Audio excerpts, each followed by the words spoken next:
Welcome to Diplomacy and International Relations by Bastian Freiborg. Great to be here. Today we're doing a deep dive, really getting into Denmark's, let's say, evolving role on the global stage. Yeah, it's a fascinating case study. Our mission really is to unpack how a relatively smaller nation like Denmark manages to have such a significant impact, how it navigates these really complex global challenges. And how it champions key agendas. Exactly. Yeah. Especially thinking about its recent return to the UN Security Council, which is huge, and also its, ambitious international climate goals. Right.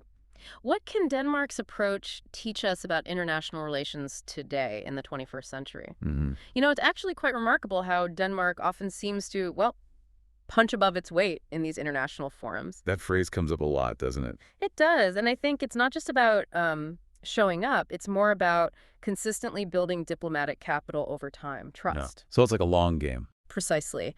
For a smaller nation, that kind of trust and reliability can often be a more potent form of power than, say, sheer military might. Interesting. It lets them mediate, step in where larger nations, maybe with more obvious self-interests, often can't or won't. That's a really powerful point, and it connects directly to the big news everyone's been talking about lately. The Security Council seat. Yes, Denmark's successful bid for a seat on the UN Security Council for the 2025-2026 term. That was all finalized back on June 7th, 2024. And the support they got. Wow, incredible. Yeah. Right, 184 votes out of 190 participating member states. That actually made them the top scorer among all 5 of the newly elected members. Which also included Greece, Somalia, Pakistan, and Panama. Yeah. That kind of overwhelming support, it doesn't just happen by accident. No, you have to assume not. It really reflects decades of consistent engagement in multilateralism and building that reputation for, principled diplomacy. And this isn't their first time either. Not at all. This will actually be Denmark's 5th time serving on this crucial body. Their last term was back in 2005-2006.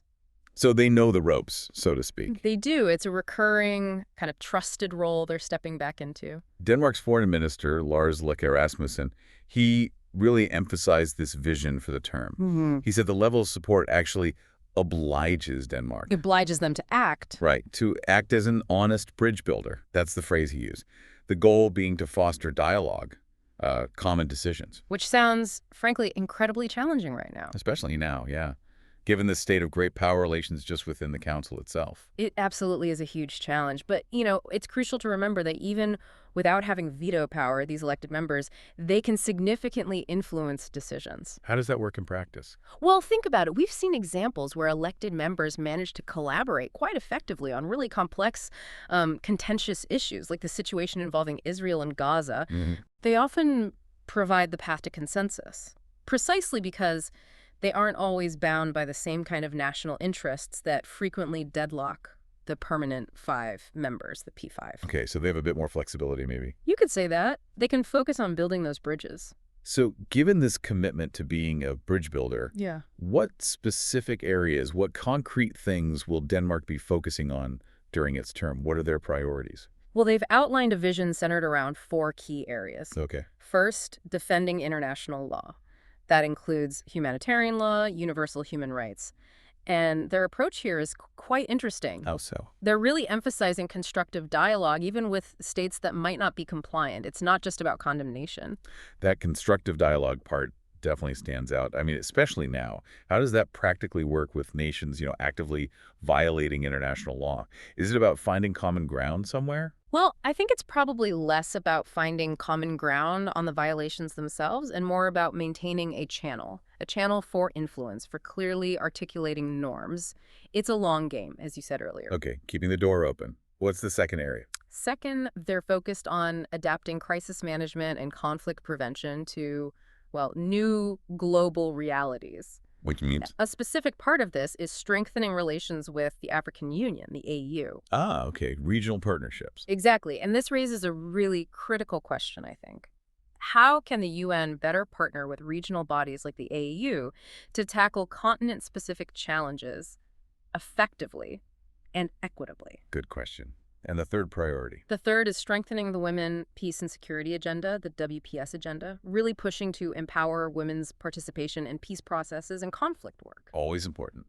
And the last one. Finally, and this is quite ambitious, they want to adapt the Security Council itself to new global challenges and power balances. Wow, okay. Taking on the structure itself, while acknowledging the need for it, this point really speaks to that well-known criticism that the UN system doesn't always reflect current global power dynamics. Like the fact that India, soon to be the world's most populous nation, still doesn't have a permanent seat. Precisely. So Denmark's willingness to even put this on their agenda, it points to that broader goal of achieving a more representative and hopefully more effective global governance structure, keeping the council relevant in a multipolar world. Yeah, because that structure, the council's famous structure with the 5 permanent members, China, France, Russia, UK, USA, all holding veto power, it so often leads to gridlock. Absolutely. So the real question for Denmark's term, I suppose, is how does an elected member without that veto actually navigate and influence things, especially when the P5 frequently use their veto for, let's face it, national interests? That veto power is, without a doubt, the Council's biggest structural challenge. We've seen its impact so vividly, haven't we, in major conflicts like Ukraine, like Gaza, where permanent members have used the veto, often hindering the Council's ability to act decisively.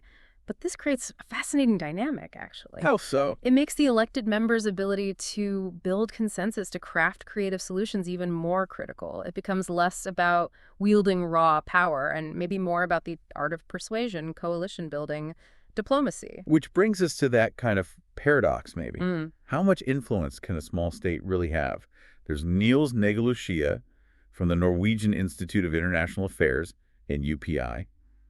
He has some interesting thoughts on this. Yeah, his insights are really relevant here. He argues that small states can indeed influence the Council's agenda, but, and this is the important part, it requires them to set aside narrow national interests. Right. And not use the Council as, I think his phrase was, a private catwalk for international politics. A private catwalk. I like that. It's memorable, isn't it? His point is really crucial, though. It's about leveraging maybe moral authority, diplomatic skill, rather than just hard power or national grandstanding. So substance over style. In a way, yes. And despite all the pressures, all the ongoing conflicts, the Council still remains this vital forum for dialogue between the major powers.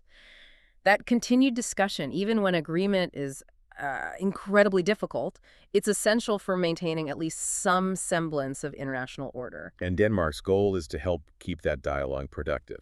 That seems to be the aim. And it's not just talk, is it? Denmark has already put this bridge builder idea into action. They recently chaired an open debate back during their March presidency. That's right. It was called Advancing Adaptability in UN Peace Operations Responding to New Realities. Quite a title. Indeed. But the initiative itself is incredibly timely. It connects directly to these ongoing reform efforts happening within the UN system, including the UN Secretariat's own upcoming review of peace operations. So it feeds into a bigger process. Exactly. The impetus for this debate came straight from the Pact for the Future, a key outcome from the 2024 Summit of the Future. That pact specifically called for adapting peace operations to these increasingly complex challenges we're seeing. Okay. It also sort of sets the stage for major upcoming events like the 2025 UN Peacekeeping Ministerial in Berlin and the 4th UN Peacebuilding Architecture Review. So Denmark isn't just sitting back. They're actively shaping the conversation. Very much so. And they're doing it as part of this peacekeeping trio initiative alongside Pakistan and the Republic of Korea. Collaboration again. So what were the key points that came out of that debate? What did it tell us about where peacekeeping might be heading? Well, the debate really hit on some critical issues, things like adapting operations across the full peace continuum from prevention to stabilization to long-term peace building. Right. Aligning mission mandates better with evolving threats, and emphasizing what they often call the primacy of politics, using diplomacy as the main tool. And the Secretary General, Guterres, he has his own vision too, right? He does. He's talked about needing more nimble, adaptable, and effective mission models in his A New Agenda for Peace. It's really a vision for peacekeeping that's less about, static, large deployments. Boots on the ground. Indefinitely. Right. And more about dynamic, politically driven interventions that can adjust quickly.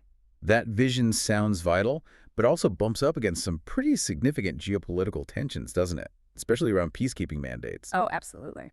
One big challenge is this whole issue of host state consent.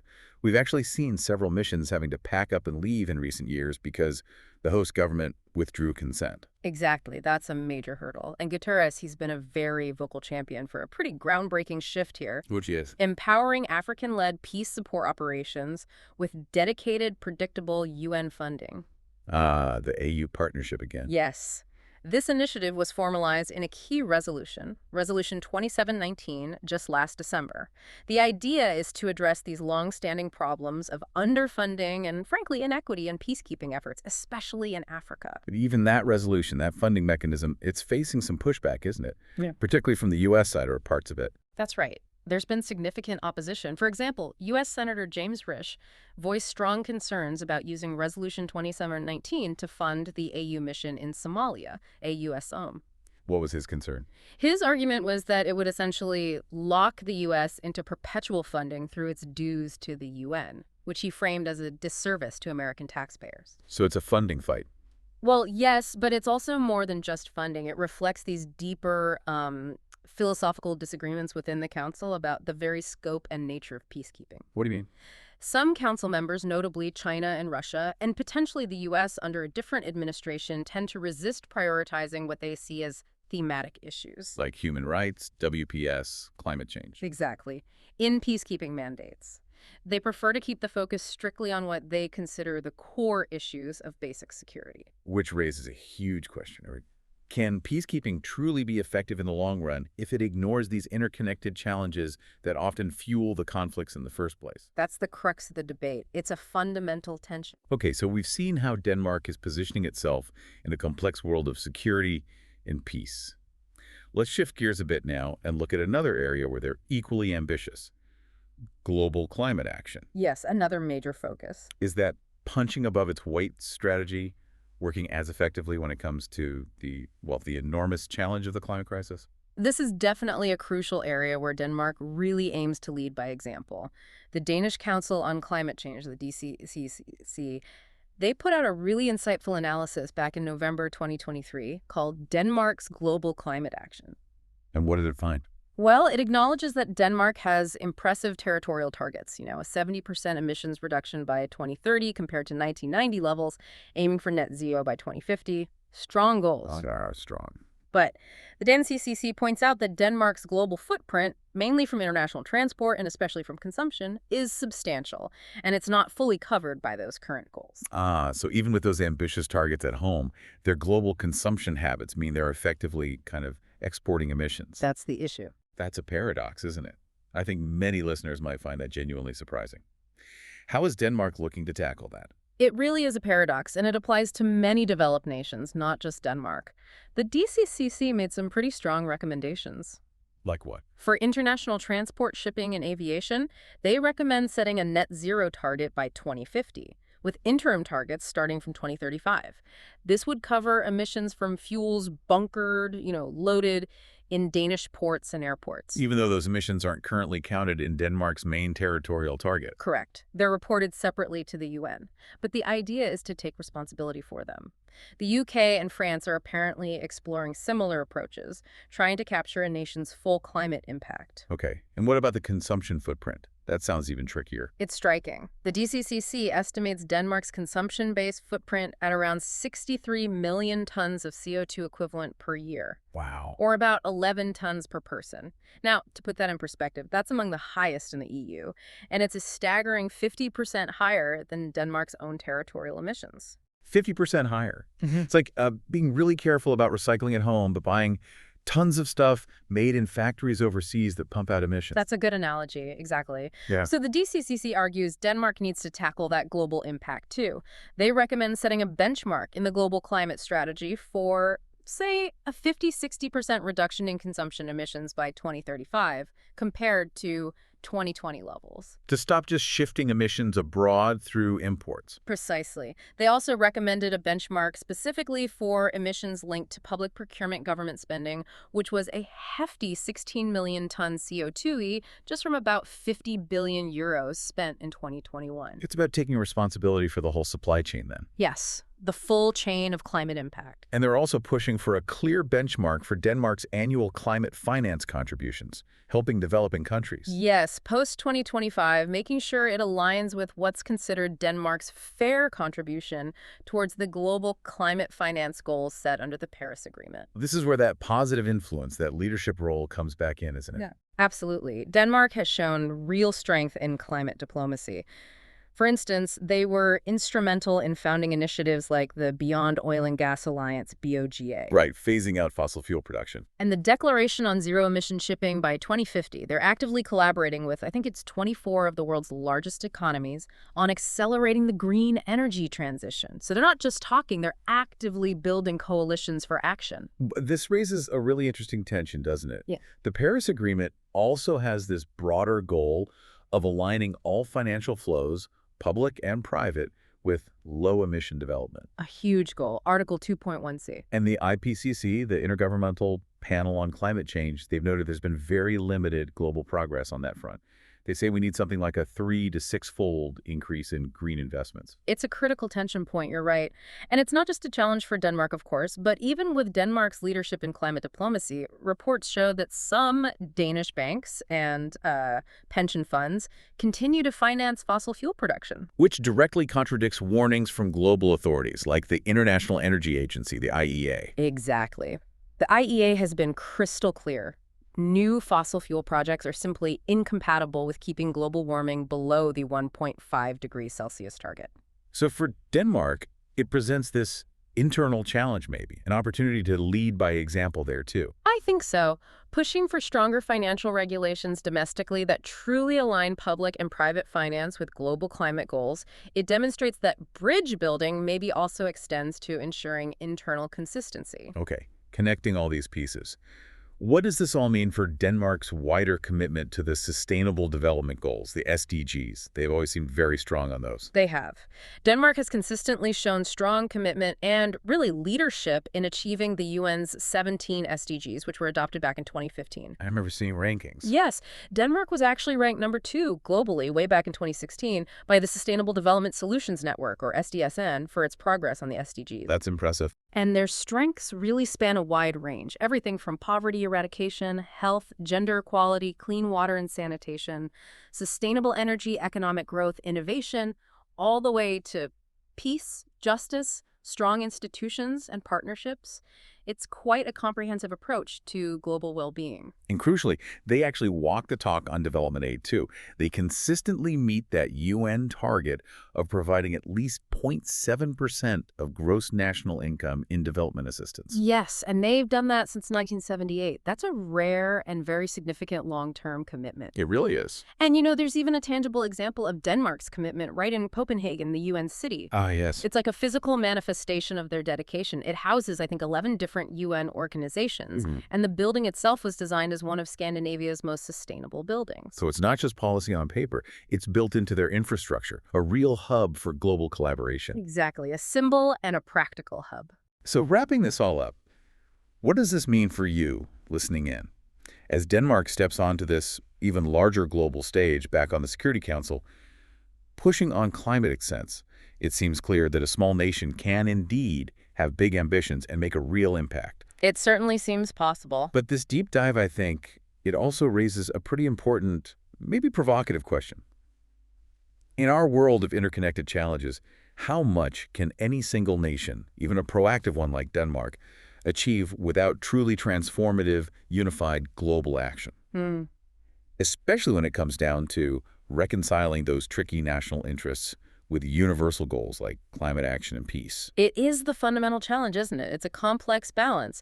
And Denmark's role, I think, offers this fascinating case study in how a principled, proactive approach can yield influence even when facing significant global headwinds. Their ability to try and bridge divides, to push for progressive agendas. It might just be a necessary model, perhaps, for a more collaborative future. We'll have to see how their term unfolds. Indeed. Well, thank you for joining us on this deep dive into Denmark's really prominent role in diplomacy and international relations. My pleasure. We certainly hope you found these insights compelling. Please be sure to follow Diplomacy and International Relations by Bastian Freyborg, wherever you get your deep dives. Yeah, hit that follow button. And if you enjoyed our chat today, please do leave us a 5-star rating and maybe a quick review. It really helps us reach more listeners who are interested in these crucial global topics. It makes a difference. Absolutely. Thanks again for listening, and we'll see you next time.